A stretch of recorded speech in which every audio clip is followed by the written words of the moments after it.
Alors bonjour Monsieur François Boulot, donc on aurait fait votre connaissance. Donc vous arrivez de Rouen, je crois, hein. Ouais, c'est la première fois que j'ai été invité à un rassemblement qui, je trouve, est exactement s'inscrit dans l'histoire aujourd'hui parce que il défend l'héritage du Conseil national de la résistance et qui effectivement avait instauré un certain nombre de dispositifs qui permettaient bien aux gens d'être protégés et qui permettaient d'assurer une répartition des richesses qui soit équitable.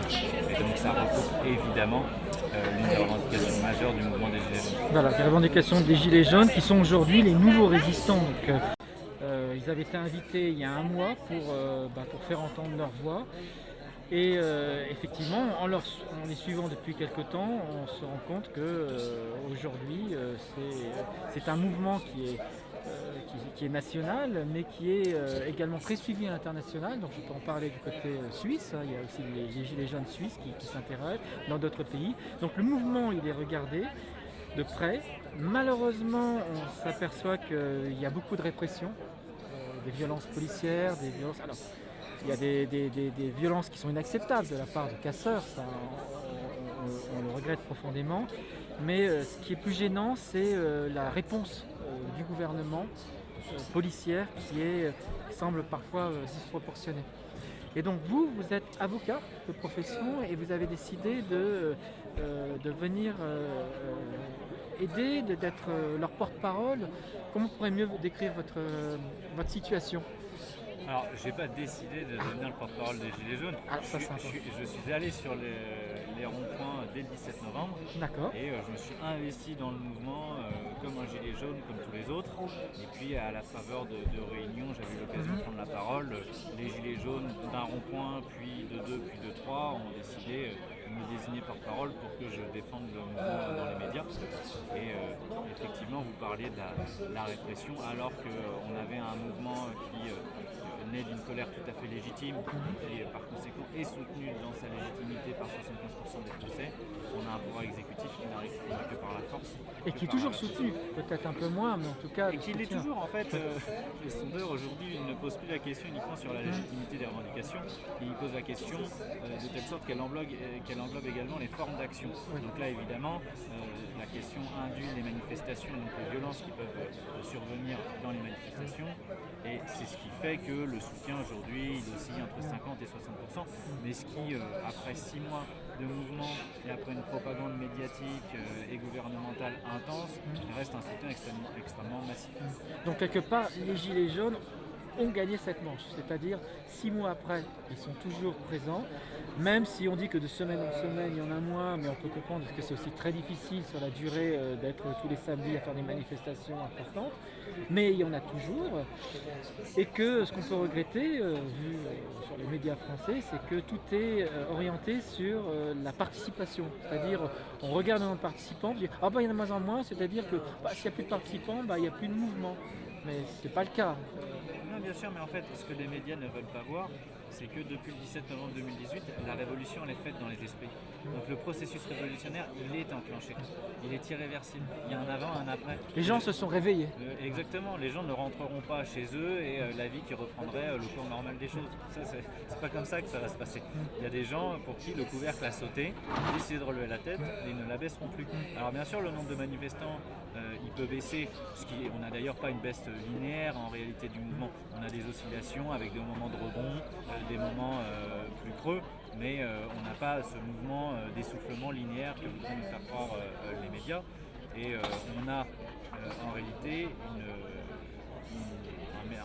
une explication au fait qu'il y ait moins de mobilisation sur 6 mois, sur le temps long, c'est qu'on a eu une répression policière et judiciaire qui était absolument inouïe. Le pouvoir a tout fait pour briser les gens, physiquement et psychologiquement. C'est-à-dire qu'il y a eu des interpellations extrêmement violentes, des violences policières avec des mutilations d'un nombre inouï de manifestants. Vous avez eu des gardes à vue totalement illégales, on en est à quasiment 9000 de gardes à vue, dont des milliers n'ont abouti sur aucune procédure derrière. Donc on a retenu là, on a pris des mesures privatives de liberté à l'encontre de personnes qui n'avaient strictement rien à se reprocher. Et puis on a assisté aussi à des condamnations judiciaires tout à fait exorbitantes par rapport au droit commun. J'ai un exemple à Salange, parce que j'ai interviewé une personne. sur le pont, le viaduc des Aigras, il y avait eu des moments un petit peu violents. Les gendarmes avaient lancé des gaz lacrymogènes, c'était l'hiver. Et puis certaines personnes ont lancé des cailloux et une personne du groupe qui était âgée, je crois 70 ans, aurait jeté une boule de neige. Il a reçu un tir de LBD qui l'a déjà blessé. Et on a appris, c'était la semaine dernière, à sa condamnation à hauteur de 3 750 € d'amende. Ça paraît vraiment exorbitant. Donc ça, c'est un exemple. Bien sûr, en fait, on a eu des parquets aux ordres. Le procureur de la République en France n'est pas indépendant. Il est aux ordres du ministère de la Justice, qui a systématiquement fait suivre des procédures de comparution immédiate, qui sont réservées en principe à des délits qui sont d'importance majeure, comme trafic de stupéfiants ou des agressions physiques, etc. Donc on a appliqué ça aux Gilets jaunes. Et puis en plus... Des mesures antiterroristes, des mesures d'exception. Exactement, des mesures d'exception. Mais on a aussi des magistrats du siège qui, eux, sont indépendants, qui sont chargés donc, de porter des condamnations, qui en fait sont dans un réflexe de classe, qui sociologiquement se pensent comme sont des bourgeois et suivent servilement le pouvoir en place et le protègent. Et donc ils ont effectivement tout fait pour briser les gens. On l'avait vu notamment avec la mise en détention provisoire de Christophe Détanger. Tout est fait pour briser le mouvement et les juges se sont rendus complices de la volonté du pouvoir d'étouffer par la répression le mouvement des Gilets jaunes. On dit, on me fait parvenir des documents que effectivement l'indépendance de la justice et de l'État français n'existe pas en pratique. Et il a été démontré plusieurs fois et que même le ministère de la Justice aura envoyé des consignes auprès de juges pour appliquer une sévérité extrême. Alors la consigne elle est envoyée au procureur qui n'est pas indépendant. En revanche, statutairement, les magistrats du siège qui prononcent les condamnations, eux, sont indépendants, mais en fait il y a une connivence sociologique de classe en réalité. Ils sont sous l'emprise de l'idéologie néolibérale et bloqués dans l'idée qu'au-delà de Macron ce serait le chaos, et donc ils font tout pour servir le pouvoir et donc ils s'appliquent à étouffer le mouvement en brisant les gens et en prononçant des condamnations tout à fait extravagantes. Ouais. Alors vous parliez de briser les gens donc, par la justice avec des peines, des amendes, mais aussi briser les vies avec des blessures très graves qui sont faites par des armes dites de défense. Mais il y a un scandale aussi, nous vu de Suisse, on est complètement effaré par le nombre de tirs, de LBD, de grenades, de blessés. Et à ce titre, et on n'en parle pas assez en France, RTS avait suivi, un groupe de gilets jaunes qui était ici, de Savoie, Haute-Savoie, était venu manifester aux Nations Unies et apporter un dossier aux droits de l'homme. Donc, beaucoup de personnes disent oui mais l'ONU ne bouge pas. Bon, l'ONU c'est pas qu'il ne bouge pas, il bouge, ça prend du temps. Il y a eu une réponse de Madame Bachelet qui a été très dure, c'est quand même unique. Malheureusement en France ça a été décrié en disant que non, pas répondre, on n'attaque pas les droits de l'homme. Mais il y a effectivement un problème de la répression, de la violence, sur l'usage à considérer d'armes, non pas de défense, mais des armes finalement de guerre, des armes de dissuasion comme la nucléaire. Voilà, ne venez pas manifester parce que vous risquez de perdre un œil. Et ayant interviewé des street medics, j'étais effaré d'apprendre que les gens qui sont blessés dans les manifestations, on les laisse à leur propre sort et que les pompiers, les trucs n'ont ordre de ne pas intervenir parce que ce sont des manifestations, ils doivent se débrouiller eux-mêmes pour sortir. Et vous avez des gens qui ont été blessés, qui ont perdu un œil pendant 3-4 heures sans soin à souffrir. Même en temps de guerre, il y a des lois et des conventions. On ne comprend pas que dans les manifestations, ce ne soit pas appliqué. Bien sûr, mais il y a un certain nombre de digues démocratiques qui ont sauté depuis le début du mouvement, avec un pouvoir qui s'est crispé et qui a employé la force dans des conditions absolument démesurées. On a plus de 2400 blessés parmi les manifestants, il y a eu 24 éborgnés, il y a eu 5 mains arrachées, il y a eu en fait une atteinte évidente à une liberté fondamentale qui essaie de manifester et qui a été dénoncé par l'ONU, par le Conseil de l'Europe, par le Parlement européen et même par Amnesty International. Et il n'y a eu aucune réaction médiatique, si ce n'est celle de considérer que l'ONU vraisemblablement avait été instrumentalisée par le Venezuela et je ne sais quelle partie d'opposition. Enfin, on assiste là en fait à un déni de réalité des médias, plus généralement du bloc bourgeois, en fait, de la classe moyenne supérieure en France, qui ne veut pas voir les atteintes extraordinaires à des libertés fondamentales, qui est dans le déni. Et une des citations qui m'accompagne depuis le début, c'est Charles Péguy qui disait il faut toujours dire ce que l'on voit, mais surtout, et c'est plus difficile, il faut toujours voir ce que l'on voit. Et bien ces gens-là ne veulent pas voir et se comportent d'une manière tout à fait inhumaine. Alors il y a une situation qui est quand même spécifique en France, c'est que les groupes de médias privés sont tenus par quelques milliardaires. Donc il y a 9 groupes qui contrôlent pratiquement tout. Et le service public à la française, il est connu pour être très proche du gouvernement. Oui, bien sûr, mais il y a une caste médiatique qui, depuis le début, s'est appliquée à discréditer le mouvement par le moindre fait divers qu'ils pouvaient trouver. Ici, un acte homophobe, un autre anti-migrant, etc. Et il y a effectivement au moins deux explications. L'une structurelle qui tient au fait que, effectivement, 9 milliardaires dans notre pays détiennent 90% des médias. Et puis, une explication aussi sociologique avec des médias qui sont en fait composés évidemment de personnes, pour ceux qui font la ligne éditoriale, qui sont des classes moyennes supérieures, qui sont des bourgeois, qui ont donc un réflexe de classe, parce que eux sont les gagnants des règles du jeu. Ils protègent leur intérêt. Et ils sont les gagnants des règles du jeu, et donc ils protègent leur situation, leurs privilèges, et ils ne veulent pas qu'il y ait un changement de système qui soit possible. D'accord. Bien, merci. Donc vous intervenez, vous allez discuter de quoi aujourd'hui Ah oui, alors j'interviens sur la conférence de 20h sur le mouvement des Gilets jaunes, sa perception dans les différents courants de la société, ses revendications, la situation politique notamment à travers la réponse du pouvoir au mouvement, et puis peut-être les perspectives pour l'avenir de la suite qu'il conviendra de donner au mouvement des Gilets jaunes et plus généralement à une refonte de la politique dans le pays.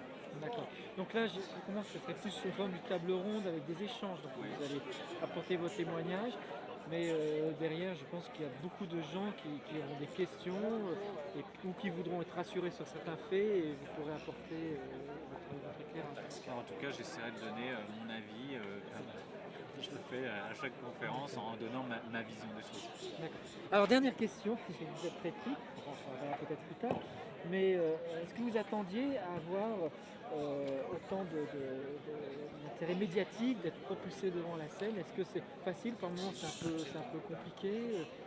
Est-ce que vous disiez tout à l'heure, vous parlez des jeunes, mais vous n'êtes pas leur représentant, hein, parce que vous êtes porte-parole. J'ai été désigné par 3 ronds-points, mandaté par écrit pour être leur porte-parole.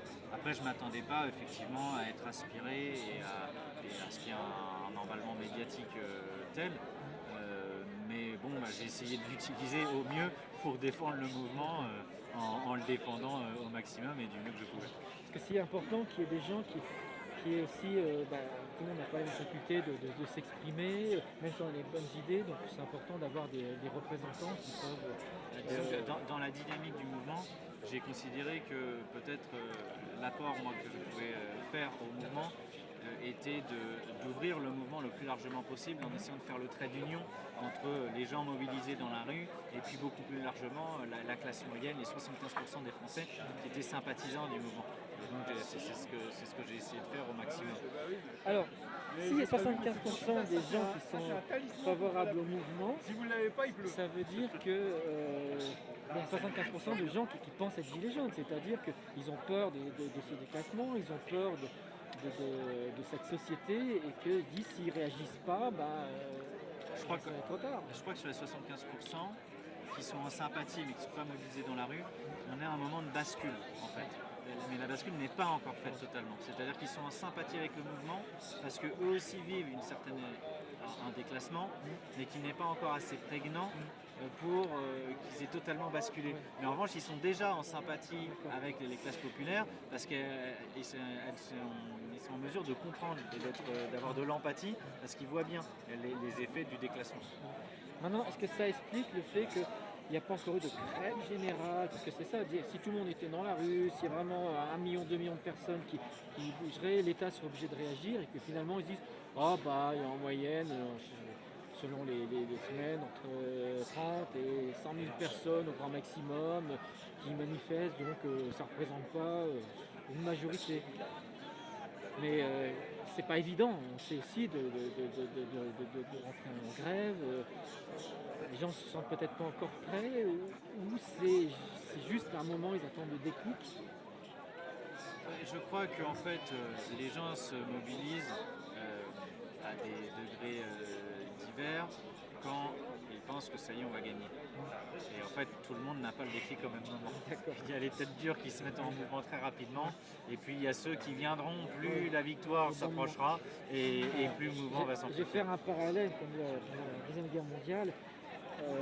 Lorsque les Allemands ont perdu, tout le monde était résistant. Voilà.